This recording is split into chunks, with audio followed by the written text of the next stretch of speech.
2025 का पूछा हुआ क्वेश्चन है, जो अब हम इसको सॉल्व करना चालू करते हैं। ठीक, तो कह रहे हैं क्या, let A1 A2 A3 A4 be in AP such that इतना इक्वल टू इतना, तो इतना तो हमको के की वैल्यू बताना है। ठीक है, तो मैं मानता हूँ कि क्वेश्चन दिया है, तो A1 A2 A3 A4 ये किस में है, AP में है। तो मैं क्वेश्चन को थोड़ा आसान करने के लिए क्या करता हूँ, इसको मान लेता हूँ स्टैंडर्ड फॉर्म में। स्टैंडर्ड फॉर्म, तो standard form A plus D A plus 2d A plus 3d ऐसे चलेगा। अब मैं ऐसा क्यों, ये चीजें पीछे मैं बता चुका हूँ कि हमारा क्या होता है कि अगर जब भी एपी या जीपी की बात होती है तो हमेशा दो ही चीजें बताऊं, अगर एपी की बात होती है तो कॉमन डिफरेंस, और जीपी की बात होती है तो कॉमन रेशियो। अगर जब एपी में अगर हमने क्वेश्चन में कॉमन डिफरेंस निकाल दिया, फिर क्वेश्चन में दम रहता ही नहीं, वो क्वेश्चन ऑटोमेटिक अपने आप सॉल्व हो जाता है। तो इसीलिए मैंने ये चीजें माना, ताकि हमको अगर कहीं से भी इस इक्वेशन में से कॉमन डिफरेंस निकल कर आ जाता है तो हम आसानी से ये सब चीजें निकाल लेंगे। ठीक, तो इसी चीज के लिए हमने माना क्या, स्टैंडर्ड फॉर्म। तो अब आगे क्या करते हैं, वैल्यू को सॉल्व करना चालू करते हैं। तो summation k equal to 1 to 12 a 2k minus 1 equal to इतना a1 होगा। अब क्या करते हैं, वैल्यू के हम पुट करते हैं। और हमने एक चीज बताया, जब भी समेशन हटता है तो हमेशा उसका जो वैल्यू आता है वो हमेशा प्लस में आता है, कभी भी माइनस में नहीं आता। सम नेगेटिव हो सकता है टोटल, लेकिन जब ये ओपन होगा तो हमेशा वैल्यू क्या होता है, प्लस में ही चलता है, नेगेटिव में कभी नहीं चलता। तो क्या करते हैं, वैल्यू रखते हैं। अब देखो जैसे कि ये चीजें क्या होता है, 2k minus 1 है, तो यहाँ से जितने टर्म आएंगे वो हमेशा क्या आएगा, ऑर्डरली टर्म्स आएगा, क्योंकि वैल्यू रख कर देख सकते हो, एक बार 1 रखो, 2 रखो, 3 रखो, तो हमेशा क्या होगा, A1 A3 A5 यही सब टर्म आएंगे। ठीक, तो यहाँ पर वैल्यू हम रखना चालू करते हैं, लेकिन कहाँ तक ले जाकर रखना है, 12 तक। तो A1 A3 A5 A7 और ये कहाँ तक जाएगा, जब अगर हम 12 रखेंगे इसमें तो 24 और कितना हो जाएगा, 23 माइनस 72 5 A1 होगा। बिल्कुल बात सही है। तो अब हमको क्या करना है, A1 A2 जो माना इसकी वैल्यू यहाँ पर है, तो बस हम इसको क्या करते हैं, वैल्यू यहाँ ट्रांसफर कर देते हैं। तो A plus 2D A plus 4D इसी तरीके से चलेगा, और A प्लस 22D हो जाएगा, माइनस 72 5A। अब देखो यार, यहाँ से यहाँ तक टोटल हमारा टर्म चला है, तो A1 A5 A3। तो अगर हमको देखो, अगर ऐसे बताना तो टोटल नंबर ऑफ टर्म्स बनेंगे कितने, 12।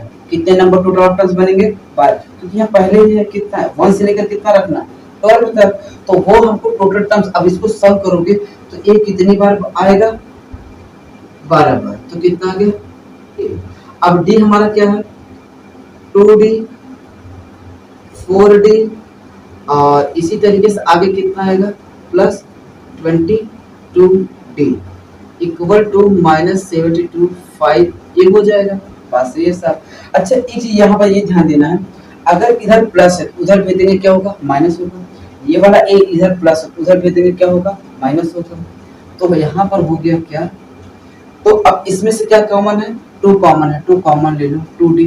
तो 2D कॉमन लिया तो कितना आ जाएगा, 1 प्लस 2 प्लस 3, और ये कहाँ तक जाएगा, 11 तक जाएगा। कहाँ तक जाएगा, क्योंकि ये कितना है, 22 है, तो इसका हाफ करोगे कितना आएगा, 11 आएगा। अब ये वाला 12 इधर क्या है, प्लस है, उधर जाके क्या होगा, minus 72 by A 5A minus 12 ये हो जाएगा। तो इसको थोड़ा सा अब सॉल्व करते हैं। तो 1 से लेकर 11 तक आपको सम पता होना चाहिए। तो 2D 11 बाई 2, फर्स्ट टर्म कितना है, 1, लास्ट टर्म कितना है, 11 इक्वल टू, इसको थोड़ा सा सॉल्व कर देते हैं, 72A और कितना हो जाएगा 60/5। तो इसको सॉल्व कर देंगे, कितना हो जाएगा, 2 से 2 गया, तो d into 11 into 12 equal to minus 132a/5। तो अगर हम इसको मल्टीप्लाई करेंगे तो ये पूरी की पूरी वैल्यू को क्या करेगा, कट कर देगा। तो कितना आ जाएगा, d की वैल्यू -a/5। अगर इधर डिवाइड है, इधर भी देंगे क्या होगा, मल्टीप्लाई। तो a की वैल्यू कितना आ गया, -5d। चलो इतनी तो मुझे वैल्यू पता हो गया। अब यहाँ से वैल्यू हम फाइंड करना चालू करेंगे। आगे देखो,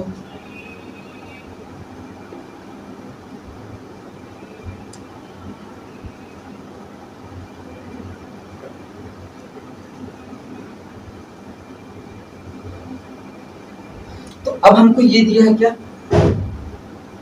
summation k equal to 1 to n a k equal to कितना दिया, 0।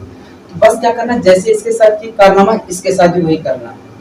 तो कितना हो जाएगा, a1 a2 a3 a4, ऐसे ही जाएगा कहाँ तक, nth टर्म, और उसका सम कितना है, 0। तो फिर से वही वैल्यू ट्रांसफर कर दो, एक हो गया a प्लस d और a प्लस 2d, ऐसे ही जाएगा a प्लस n-1 इंटू क्या हो जाएगा, d इक्वल टू 0। तो अब देखो टोटल नंबर ऑफ टर्म्स कितने हैं, nth है, तो a n बार जोड़ोगे तो कितना हो जाएगा, n a हो जाएगा। और d हमारा क्या है, एक बार हम इसको और एक्सपेंड कर देते हैं, d plus 2d plus 3d, ऐसे कहाँ तक जाएगा, n-1 d इक्वल टू कितना होगा, 0।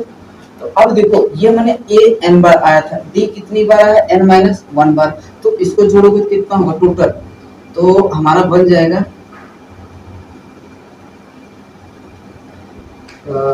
n a प्लस, तो यहाँ से हमारा हो जाएगा क्या, n-1/2, तो यहाँ पर हो जाएगा कितना, 2d, और उसके बाद क्या हो गया, n-1 और 1 2 हो जाएगा, और इसका जो कॉमन डिफरेंस कितना है, d होगा, उसकी वैल्यू कितना है, 0।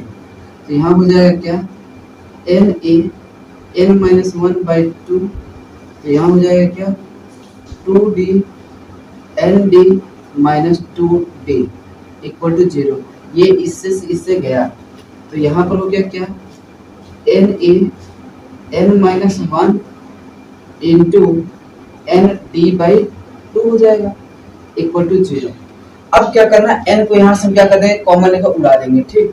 तो क्वेश्चन हमारा हो गया क्या, अब सॉल्व, कुछ बचा नहीं।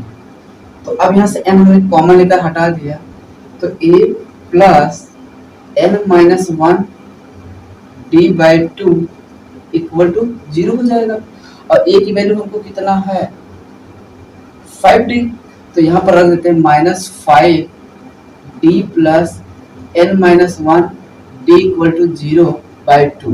तो d भी कॉमन लेकर हटा देंगे, तो -5 n-1/2 इक्वल टू 0। तो इसको जब सॉल्व करेंगे तो 5 to 10 plus n-1 equal to क्या हो जाएगा, 0, क्योंकि बाई 2 रहेगा तो 2 उधर चला जाएगा तो 0 हो जाएगा। तो n की वैल्यू कितना आया, 11। तो वो टोटल हमारे पास टर्म कितने होंगे, वो हमारे टोटल एपी के 11th टर्म होगा, ठीक। चलो